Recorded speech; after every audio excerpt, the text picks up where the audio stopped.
আসসালামু আলাইকুম রহমতুল্লাহি বারাকাতুহু।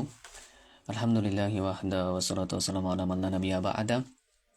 আশা করি প্রিয় ভাই ও বোনেরা আপনারা ভালো আছেন, আলহামদুলিল্লাহ, শুকরান। তো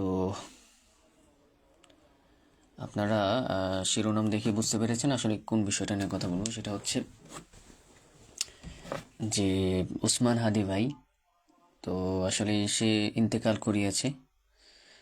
ইন্না লিল্লাহি ওয়া ইন্না ইলাইহি রাজিউন। গতকালকেই সে মারা গিয়েছে। আসলেই মনে হলো যে সে খুবই কাছের একজন ব্যক্তি ছিল আমার, খুব কাছের একজন মানুষ। সে আল্লাহর ডাকে সাড়া দিয়ে চলে গিয়েছে। তো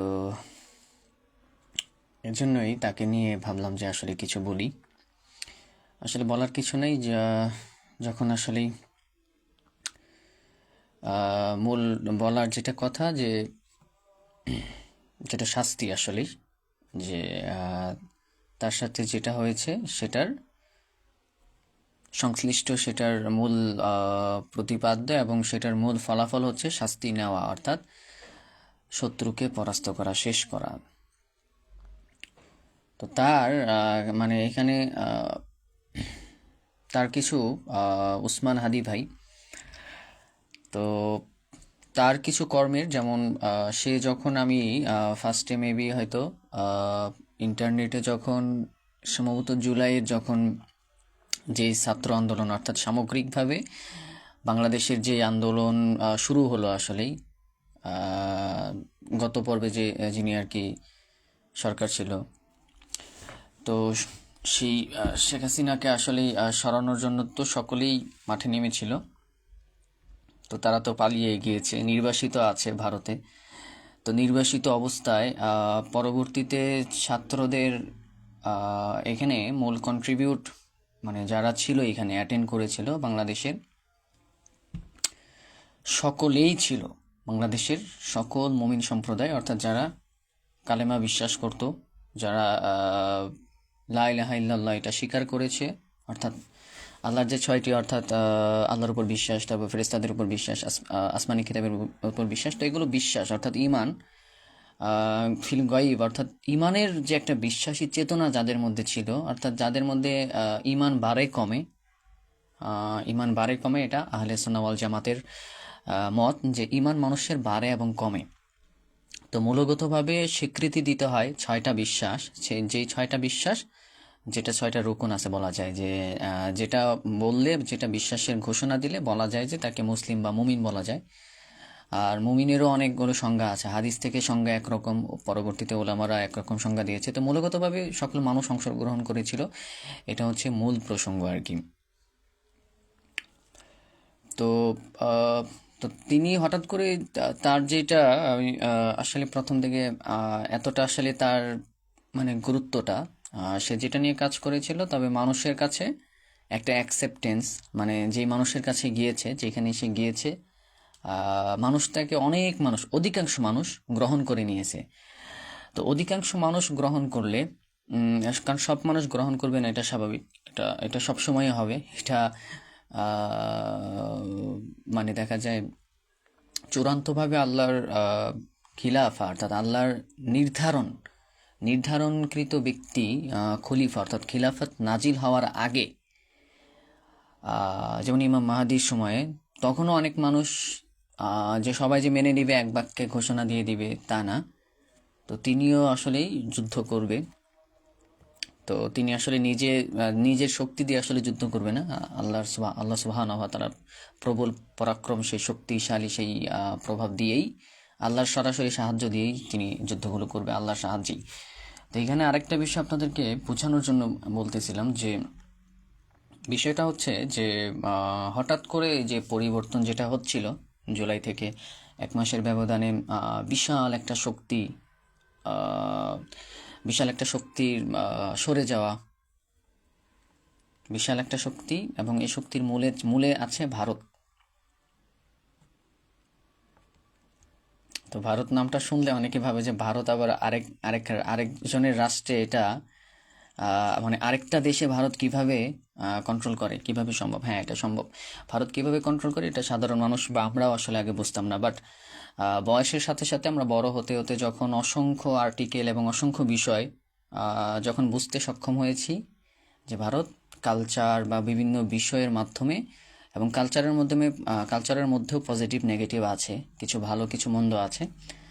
তো সেই কালচার দিয়ে বিভিন্নভাবে ধীরে ধীরে ধীরে ধীরে আপনার হচ্ছে যে মানে জিনিসটাকে অন্যরকমভাবে আপনার হচ্ছে যে একটা মাইন্ড সেট আপ এমনভাবে করেছে, যে যে মুসলিম পরিচয় দেওয়াটাই জঙ্গি বা এরকম। যেমন শেখ হাসিনার সময়ে কয়েকবারই, যেমন আমরা মাঝে মাঝে যখন কোথাও রাতে বা কোথাও যদি ঘুরতে যাইতাম, আহ, প্রায়ই দেখা যায় মানে পাঞ্জাবি আর মানে পাঞ্জাবি পরা দেখলেই, পাঞ্জাবি আর টুপি পরা দেখলেই আহ, মানে যারা ডিবি আর কি, ডিবির বেশ ডিবির পোশাক পরে যারা আপনার হচ্ছে অলিতে গলিতে, রাস্তার অলিতে গলিতে থাকে রাত 12টার দিকে, 1টার দিকে, 11টার দিকে, তো আজাইরা দেখা যায় কি থামিয়ে কোয়েশ্চেন করতো। বা পাঞ্জাবি দেখা যায় যে আফগানি পাঞ্জাবি যেগুলো, তো স্টাইলিশ হিসেবে দেখা যায় আমরা দেখা যায় ওই মার্কেটে যেটা আছে অ্যাভেলেবেল স্টাইলিস্ট হিসেবেও আমরা পড়তাম যে এটা চলতেছে মার্কেটে। তো ওইটা পড়ার কারণেও দেখা যায় জিজ্ঞাসা করতে, এই পাঞ্জাবি কেন, এটা কি মানে জামাত কিনা, তুমি কি জামাত কিনা, শিবির কিনা বা জঙ্গি কিনা? তো আমি দেখা যায় কয়েকবার মানে এরকম জিজ্ঞাসার শিকার হয়েছিলাম কোনো কারণ ছাড়াই, যদিও কিছুই করতে পারবে না, কিছু করতে পারেও নাই। তো ইনশাল্লাহ ওইরকম কিছু করার সাহসও নাই, কিছু করতেও পারবে না কখন ইনশাল্লাহ। তবে মানে দেখা যায় তাদের মেন্টালিটিটা এরকম।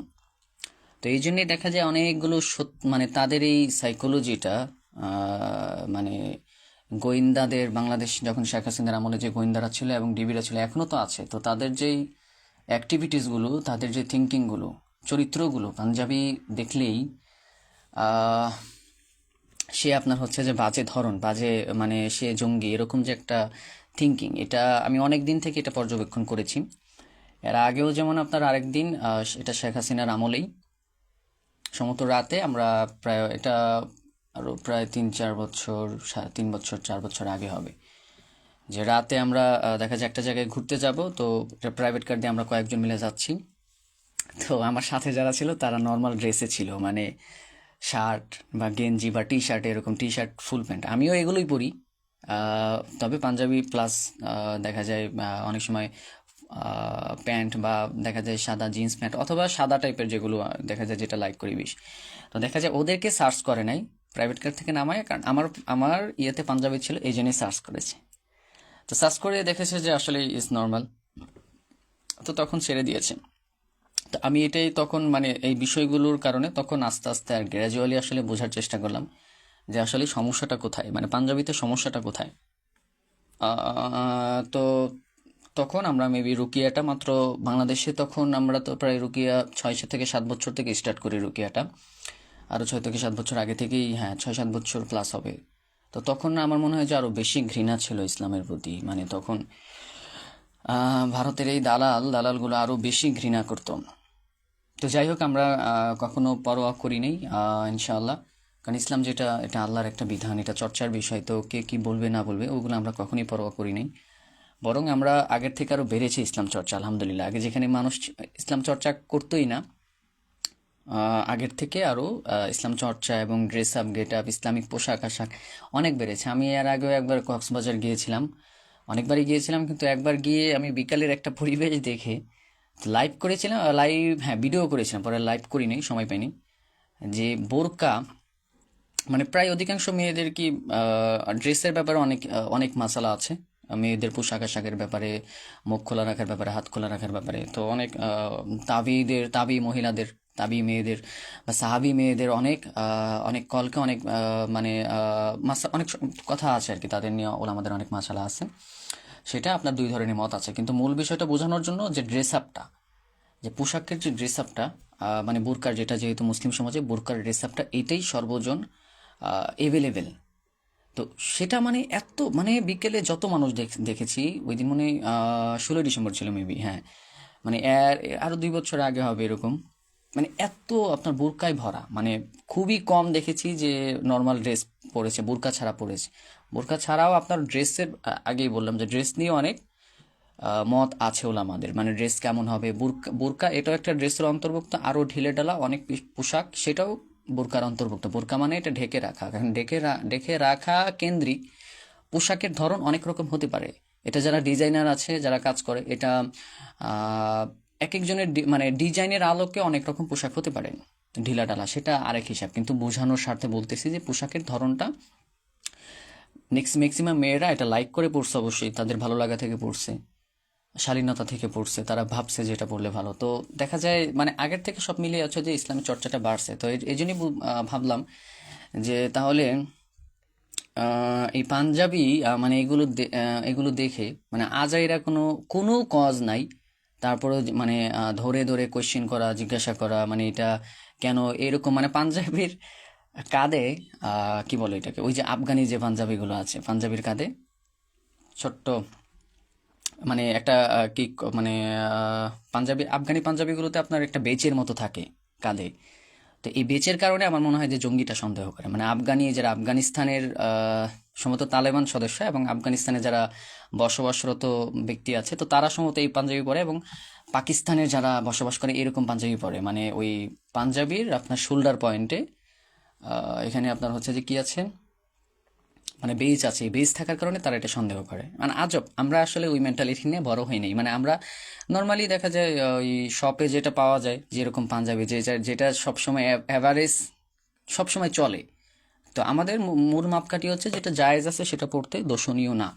তো ওই রকম ভাবে দেখা যায়। তো এই জন্য আমি ধীরে ধীরে আসলেই মানে একটার পর একটা আসলে এইভাবে দেখে দেখেই বিষয়গুলো বুঝলাম যে আসলেই ঘটনাটা কি। তো বুঝলাম যে আসলে কালচারটা মানে এই পোশাকের কালচার দিয়ে এবং কথাবার্তার কালচার দিয়ে, যেমন কোনো ইসলামের একটু কঠিন কথাবার্তা বললে তো তখন মানে সন্দেহ করা বা এরকম একটা মানে জঙ্গি বা এরকম করার চেষ্টা অনেক চালিয়েছে।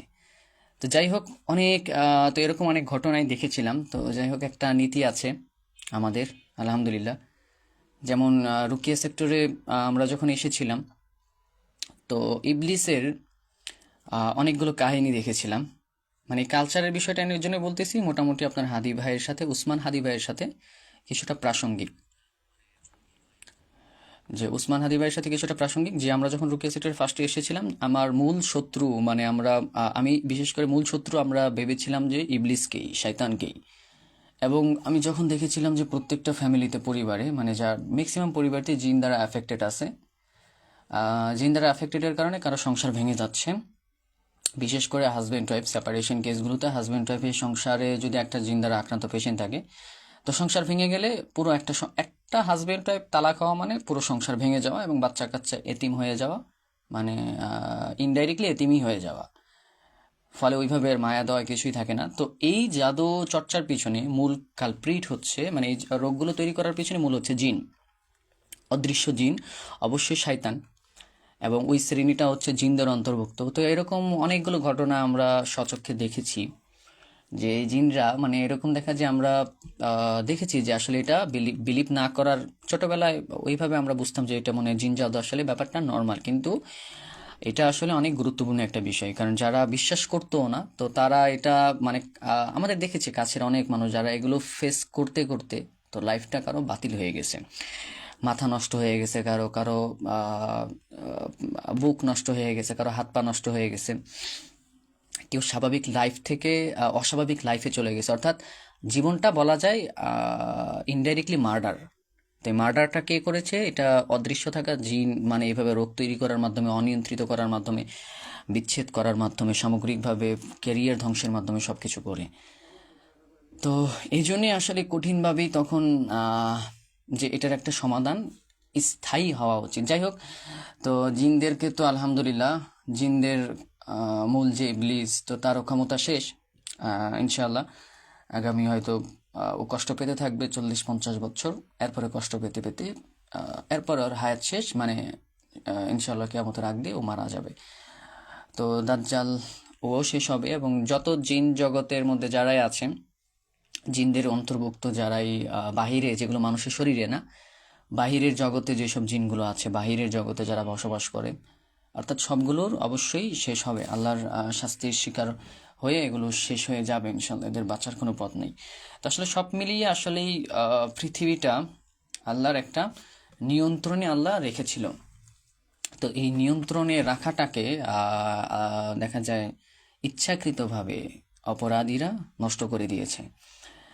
তো আল্লাহর সমস্ত কালচারগুলোকে নষ্ট করে দিয়েছে। আল্লাহ একটা জায়েজের সীমা রেখেছে পোশাকের, চিন্তার, চেতনার, গবেষণার, কালচারের, যে যার মতো মানে ইসলামকে মেনটেন করে সুন্দর ইতিবাচক দিক, ন্যায় ইনসাফের আলোকে মানুষকে উপকারী বিষয়ের সামগ্রিকভাবে কল্যাণ কামনার মাধ্যমে এবং উপকার দিয়ে যাবে জাতিকে, মানুষকে স্ব জায়গায়, পরিবারকে নিজের সামগ্রিক স্কিল বাড়ানোর জন্য। অর্থাৎ একজন ব্যক্তি সে নিজের স্কিল বাড়াইতে চাবে, নিজের জ্ঞান বৃদ্ধি করতে চাবে, নিজেকে ভালো রাখতে চাবে, এবং আরও যারা উন্নত মানের জ্ঞানী, যারা আরও বড় ধরনের জ্ঞানী, তো তারা চাবে যে আমি আরও 10-এর উপকার করব, আরও 10 জনের উপকার করব। তার থেকেও আরও যারা অনেক বেশি জ্ঞানী, তারা চাবে যে আমি কোনো আরও একটা দেশের উপকার করতে পারি কিনা। তো এক একজনের সাইকোলজি এক এক রকম, আল্লাহ এক একজনের তৌফিক এক এক রকম দেয়। আল্লাহ আসলে এই জ্ঞানগুলো মানুষকে এমনভাবে বানায়, এক এক মানুষের চরিত্র, মানে আল্লাহ যেন এটা ভিতরে সুন্দর করে চরিত্রগুলো বসায় দেয়, এমনভাবে বসায় দেয় যেগুলো সহজে চেঞ্জ করার মতো না। এই জন্যই আমরা দেখা যায় অনেক জিন জাদুর পেশেন্টদের মধ্যে ওই ধরনের পেশেন্টরাই স্থায়ীভাবে তাদের ব্রেন, মানে তাদের চিন্তা চেতনা, তাদের ডিগনিটি, এগুলো পরিবর্তন করা সম্ভব হয় রুকিয়ার মাধ্যমে পুরোপুরি। যেটা সাহাবিরা এবং রাসূল সাল্লাল্লাহু আলাইহি ওয়াসাল্লাম রুকিয়া করে, অর্থাৎ যেমন ওমর রাদিয়াল্লাহু আনহু ইসলাম গ্রহণের পরে তার শরীর থেকে জিন বের করা হয়েছিল, এবং রাসূল সাল্লাল্লাহু আলাইহি ওয়াসাল্লাম ছোটবেলায় জিন দ্বারা আক্রান্ত ছিল, এবং আইয়ুব আলাইহিস সালামের জিন দ্বারা আক্রান্ত ছিল। তো জিনগুলো মানে নবী সাল্লাল্লাহু আলাইহি ওয়াসাল্লামের সর্বশেষ নবী মুহাম্মদ সাল্লাল্লাহু আলাইহি ওয়াসাল্লামের যে সাহাবী ছিল, এবং তারা জিন দ্বারা আক্রান্ত হওয়ার পরে যে জিনগুলো বের করে দিয়েছে, এবং এরপরে সুস্থ। মানে এটা কেন বের করছে? কারণ এই সিমটমসগুলো থেকে যায়, তো ইসলাম ধর্ম গ্রহণে বাধাকরণে একটা বাধা কাজ করতো। তো আল্লাহর হেদায়েত আবার ভিন্ন জিনিস।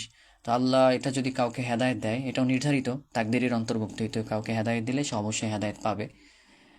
কিন্তু হেদায়েতটা ধরে রাখতে হয়, অনেকে হেদায়েতটা ধরে রাখতে পারে না। এই ধরে না রাখাটা ওইগুলোই জিন দ্বারা আক্রান্তের কারণে বাধাগ্রস্ত হয়। যাই হোক, মূল প্রসঙ্গ ওইটা না, মূল প্রসঙ্গ হচ্ছে তো সামগ্রিকভাবে এই মানে ব্যালেন্সগুলো, মানে ক্যারেক্টারগুলো আল্লাহ এক একজনের শরীরে এক একভাবে দিয়ে থাকে। তবে মানুষের প্রচেষ্টার জায়গা আছে, আল্লাহ অনেক সমাধানের পথ রেখেছে, জ্ঞান চর্চার জায়গা রেখেছে, চিকিৎসার জায়গা রেখেছে, রুকিয়া তো সারিয়া, এটা একটা চিকিৎসা, এটা রেখেছে। তারপরে সুন্দর করে জ্ঞান চর্চার জায়গা রেখেছে, সব কিছুই আছে, ইসলামের প্রতিটা বিষয় আছে, অধ্যায় ভিত্তিক আছে।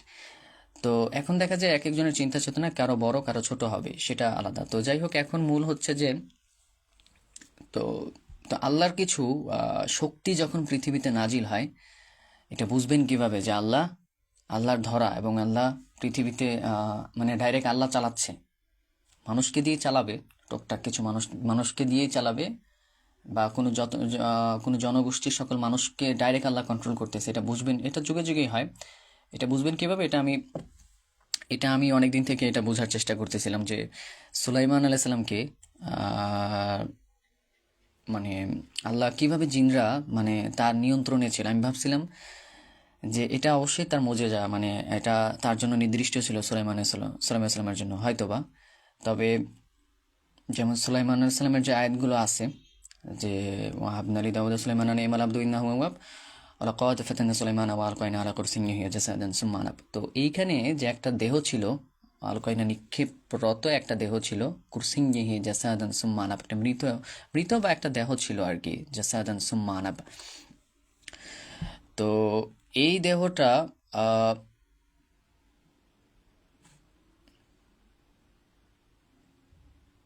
আচ্ছা হ্যাঁ, একটা দেহ, মৃত আসে নাই, অর্থাৎ কুরসি মানে তার আসন, জাসাদ, অর্থাৎ এটা আপনার সূরা সাদের 34 নম্বর আয়াত।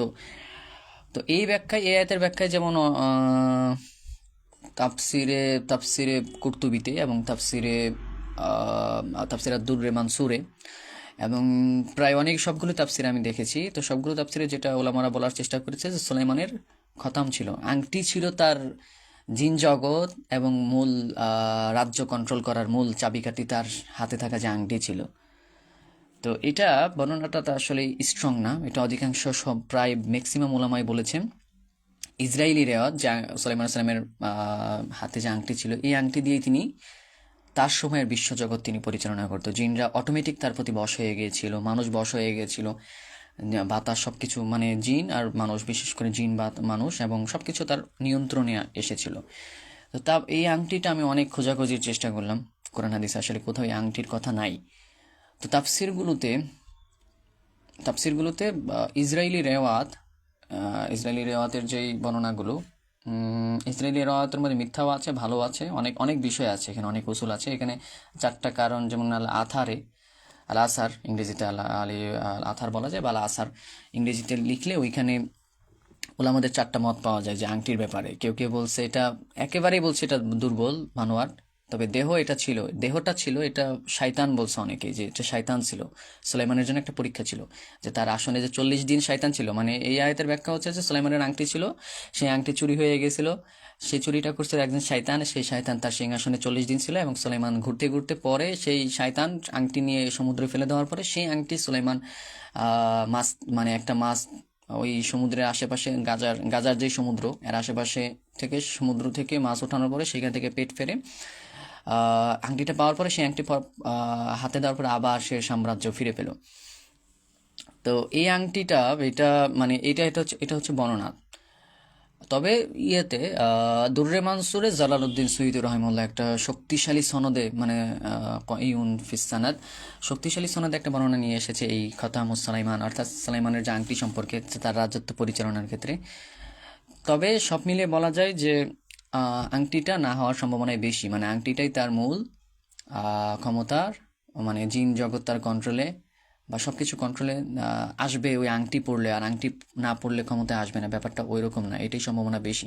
কারণ কেন সম্ভাবনা বেশি, যে যখন মানে বশ করাটা, মানে অধীন করে দেওয়া, মানে নবী সাল্লামরা যখন পৃথিবী চালায়, নবী সাল্লাম যখন আল্লাহর প্রেরিত নবীরা পৃথিবী শাসন করে, তখন নবীদের প্রতি মানুষের, মানে নবীদের শাসন চলাকালীন সময়ে সবকিছু নবীদের প্রতি কেমন যেন অধীন থাকে। তাদের প্রতি মানে অনেক দ্রুত মানুষের কাছাকাছি আসা, নবীদের প্রতি একটা মানুষের আকর্ষণ মন থেকে অত্যন্ত গভীরভাবে থাকে। এই জন্যই মানুষ সহজেই নবীদের প্রতি সহজেই তাদের প্রতি চলে যায়, মানে তাদের যে কোনো কথাই সহজে অ্যাকসেপ্ট করে নেয়, গ্রহণ করে নেয়। মানুষের এটা একটা মানে বশের মতোই বলা যায়, বা অধীনের মতোই বলা যায়। তো এটাই হচ্ছে যে হয়তো মূল ব্যাখ্যা হবে। এই জন্যই উপরে উল্লেখ আছে যে আলী সুলাইমান আর রিহা, সুলাইমানের জন্য বাতাসকে নিয়ন্ত্রণ করা হয়েছিল, অধীন করে দেওয়া হয়েছিল। এটা বলার উদ্দেশ্য কি আমি শেষে বলতেছি, সেটা হচ্ছে সুলাইমানের জন্য যে বাতাসকে নিয়ন্ত্রণ করেছিল, তো মানে নিয়ন্ত্রণটা আল্লাহ যখন করে, মানে আল্লাহ যখন অধীন করে দেয়, ওইটা অটোমেটিক হইতে থাকে। মানে ওইটা হবে। যেমনটা এখন এইভাবে যদি আপনি বুঝতে পারেন যে আল্লাহ যখন যে কোনো কিছু ঘটনা আল্লাহ ঘটায়, আল্লাহ নির্ধারণ করে, সেটা ঘটবেই। মানে সেখানে সকল মানুষের একটা জনসমর্থন, সকল মানুষ কেমন যেন সেটাকে গ্রহণ করে নেবে সহজেই। যেটা আমরা জুলাইতে দেখেছি, যে তখন মানে এমন একটা ঘটনা হয়ে গেছে যে সকল মানুষ, অধিকাংশ সকল বিশ্বের অধিকাংশ মানুষ, এবং বাংলাদেশের স্পেশালি অধিকাংশ মানুষ, মানে সকলেই বিষয়টাকে গ্রহণ করে নিয়েছে। তো এইসব ঘটনাগুলো আপনি যখন ঘটবে তখন বুঝতে পারবেন, মানে যেই ঘটনায় সকল মানুষের অংশগ্রহণ নিশ্চিত, এবং সকল মানুষ এটাকে গ্রহণ করে নিয়েছেন। গুটি কয়েক কিছু মানুষ তো থাকবে গ্রহণ করবে না, তবে ওই গুটি কয়েকের মধ্যে খুবই অল্প, তবে ওই গুটি কয়েকের মানে খুবই সংখ্যা কম, ম্যাক্সিমাম মানুষই, মানে গুটি কয়েক যারা, এদের অস্তিত্ব এমনিতেই নাই হয়ে যায়, কিছু তো থাকবেই, কিন্তু অধিকাংশ 99% এমনভাবে শত্রুদের মধ্যেও যারা ভালো মনুষ্যত্ব আছে, এরাও অ্যাকসেপ্ট করে নেয়। তো এটা আসলে আল্লাহর শাসন, মানে এটা দ্বারা প্রমাণ হয় যে আল্লাহ নবীদেরকে যে মোজেজাগুলো দিয়েছিল, এটা ডাইরেক্ট আল্লাহর পক্ষ থেকে দেওয়া এবং আল্লাহরই নির্ধারিত বিষয়। এই জন্যে যখন মানে আল্লাহর খলিফারা আসে, আল্লাহর নির্ধারিত মানে চূড়ান্ত ইসলামের খলিফারা আসে, তখন মানে ওই খিলাফাতটা, ওই শাসনটা, ওইটা যেন খলিফা চালায় না, যেন আল্লাহ চালায়। মানে প্রত্যেকটা কাজ মানে এমনভাবে চলাচল করে, খলিফা চালায়, মানে যেটা মূল খলিফা আর কি, যেটা আপনার রাসূল সাল্লাল্লাহু আলাইহি ওয়াসাল্লামের খেলাফত ছিল। চার যে আমাদের খলিফা আছে, 4 খলিফা, তাদের যে খেলাফত ছিল, এবং সর্বশেষ ইমাম মাহদি তার যে খেলাফত থাকবে। তো এইসব খেলাফতগুলো এমন খেলাফত থাকবে যেন তাদের শাসনটা ডাইরেক্ট আল্লাহ চালাচ্ছে, মানে আল্লাহর নির্ধারণটা ডাইরেক্ট হয়ে যাবে। তো ইমাম মাহাদির সময়ের পরবর্তী তার 7 বছর বা যতদিন সে থাকে পরবর্তীতে, তার যতদিন শাসন থাকে, 40 বছর বা 7 বছর যতদিনই থাকে, মানে এটা এমনভাবে পরিচালনা হবে ডাইরেক্ট আল্লাহ চালাচ্ছে, মানে নির্ধারিত হয়ে যাবে। এবং আমার যেটা মানে নবী রাসূলদের সাথে এবং খেলাফতের সাথে, যেটা মূল খেলাফত, যেটা আল্লাহ ডাইরেক্ট দান করবে, ওই খেলাফতের সময় মানে মানুষ অটোমেটিক অটোমেটিক ইমাম মাহাদির প্রতি মানে অটোমেটিক সেটাকে গ্রহণ করতে বাধ্য হবে। তো এই বাধ্য হওয়াটা যেন অধীন হওয়া, বশের মতো, মানুষ যেন বশে আক্রান্ত হয়ে গেছে, অধীন হয়ে গেছে। তো এটার সার সংক্ষেপ কিছুটা এখন যেটা আমরা যে জুলাইতে দেখতে পাইছি, এবং সর্বশেষ যেটা হাদি ভাই মারা গিয়েছে, হাদি ভাই, এই হাদি ভাই মারা যাওয়ার পর ওনাকে কেউই চিনত না তেমন আসলেই। তো হঠাৎ করে আসলেই মারা যাওয়ার পরে সবাই তখন তাকে চিনতে পারলো যে হ্যাঁ ইনি, মানে সবাই চিনতে পারলো, এবং সবাই অন্যরকম তার জন্য একটা মায়া বা মানে মনের একটা ভালোবাসা, আকর্ষণ, এটা সাবকনশিয়াস ভাবেই আল্লাহ তৈরি করে দিয়েছে। এটা সম্ভব না, তাকে তো ওইভাবে সর্বশ্রেণী পেশার মানুষ গ্রহণ করার কথা না, মানে আপাত দৃষ্টিতে। কিন্তু কেন করছে এটা, মানুষ সবাই কেন গ্রহণ করছে, এটা আল্লাহ অবশ্যই, এটা আল্লাহ নির্ধারণ করে দিয়েছেন। তো এটা বোঝা যায়, মানে এটা বুঝবেন কিভাবে যে আল্লাহ নিয়ন্ত্রণ, আল্লাহ কোনো কিছু নির্ধারণ করে দিলে সেই মানে এই যুগে এই সময়ে মানে আপনি যে আল্লাহর যে মানে শাস্তি পৃথিবীতে শুরু হয়েছে, এটা বুঝবেন কিভাবে, মানে আল্লাহ যে মানে সরাসরি সবকিছু এখন একটার পর একটা নির্ধারণ করবে, এটা বুঝবেন কিভাবে? নবী রাসূলদের মতো, যেরকম নবী রাসূল এবং সাহাবীদের মধ্যে হয়তো এরকম হইতো, সাহাবীদের অনেক যুদ্ধের ঘটনায় আছে যে অলৌকিকভাবে তারা জয় পেয়ে যেত, মানে জয় পেয়ে যেত, অল্প সংখ্যায় তারা বিশাল সংখ্যার বিরুদ্ধে জয়ী হয়ে যেত। কেন, কিভাবে যাইতো? তো এই ব্যাখ্যাগুলো আমি এখন আসলে বুঝতে পারতেছি। মানে যখন আল্লাহ ডাইরেক্ট নির্ধারণ করে দিত যে এরা জয়ী হবেই, তখন আর কারো পক্ষে ওইটা মানে সম্ভব হইতো না, মানে জয়ী হয়ে গেছে, মানে ব্যাপারটা এমন, মানে আল্লাহর নির্ধারণ হয়ে গেছে, মানে যে কোনো একটা ইস্যু থেকে, যে কোনো একটা বিষয় থেকে নির্ধারণ, মানে ওই জয়টা হবেই হবে। তো বিষয়টা হচ্ছে ওইটাই। সময় যেহেতু কম, বিষয়ের কথা বলবো না, মানে উসমান হাদি ভাইয়ের মানে প্রসঙ্গটা গুরুত্বভাবে বোঝানোর জন্য আপনাদের ফার্স্টে এতগুলো কথা বললাম। ওসমান ভাইয়ের যে আত্মত্যাগ, আল্লাহ তাকে শাহিদ হিসেবে কবুল করুক। আল্লাহ সুবহানাহু ওয়া তাআলা তাকে ইয়া রাব্বুল আলামিন, তাকে আল্লাহ আপনি সম্মানের জায়গায় রাখেন।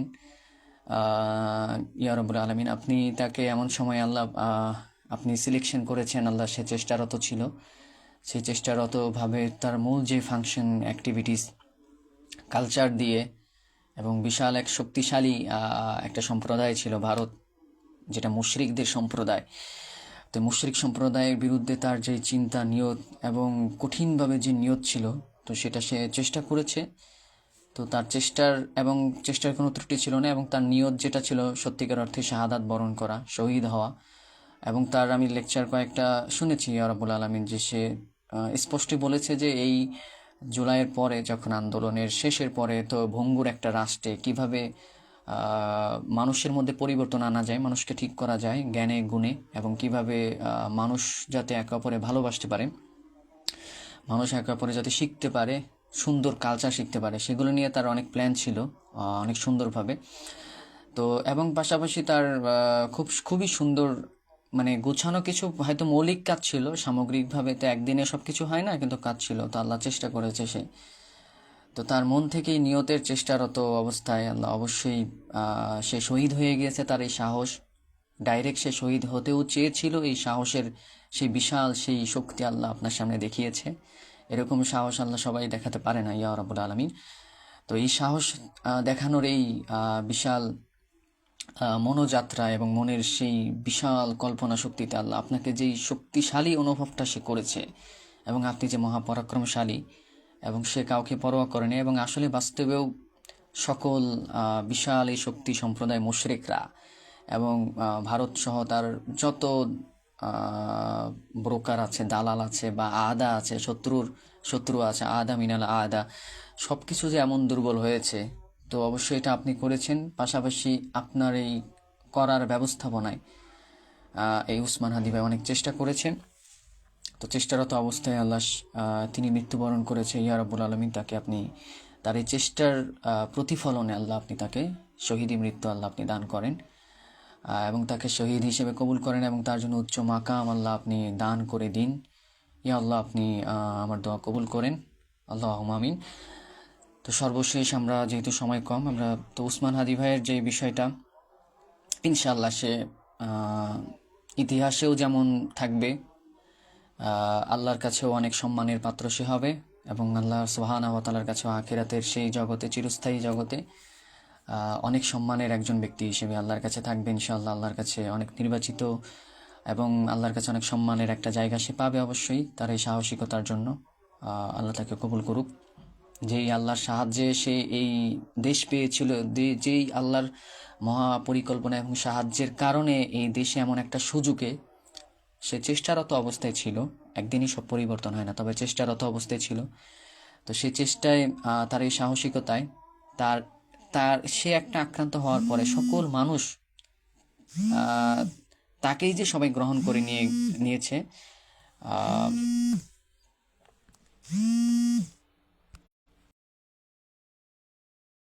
তো সকলেই সকল এই সাহসের অবস্থানে থাকার পরেও ওসমান হাদি ভাই তিনি গুলি খাওয়ার পরে তাকে, সে একজন প্রার্থী ছিল, বাট তাকে সকল মানুষ কেন এত মন থেকে গ্রহণ করে নিয়েছে, এটা অবশ্যই আল্লাহরই একটা পরিকল্পনা, আল্লাহরই একটা নির্ধারণ।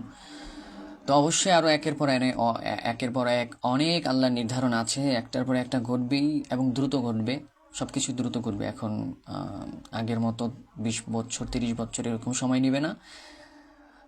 তবে মুসলিম যারা আছে, আপনারা শুধু এতটুকুই দোয়া করবেন যে আল্লাহ যাতে আপনাদেরকে আরও হায়াত বেশি দান করে, 20 25 30 40 বছর যাতে আরও বেঁচে থাকার তৌফিক দান করে। যদি আরও বেশি বেঁচে থাকতে পারেন, ইনশাল্লাহ অনেক সুফল পাবেন, আল্লাহ অনেক বারাকা আপনাদেরকে দান করবে, অনেক কিছু আপনারা দেখতে পাবেন। এখন আর তেমন একটা কষ্ট ইনশাল্লাহ কারোই হবে না, কষ্ট তেমন কেউই পাবে না ইনশাআল্লাহ। তো সর্বশেষ, তো আল্লাহর এই নির্ধারণগুলো আস্তে আস্তেই হবে, যেহেতু মাত্র শুরু। তো নির্ধারণ হইতে হইতে চূড়ান্ত পর্যায়ে ধীরে ধীরে ধীরে ধীরে সর্বশেষ নির্ধারণ ইমাম মাহাদি, তাকে দিয়ে শেষ, এবং পরে ঈসা আলাইহিস সালাম কাছাকাছি, দুজনে একই যোদ্ধা থাকবে, একই যোদ্ধা, আল্লাহর নির্ধারিত যোদ্ধা থাকবে। তো যাই হোক, আল্লাহর নির্ধারণগুলো বোঝা যাবে কিভাবে?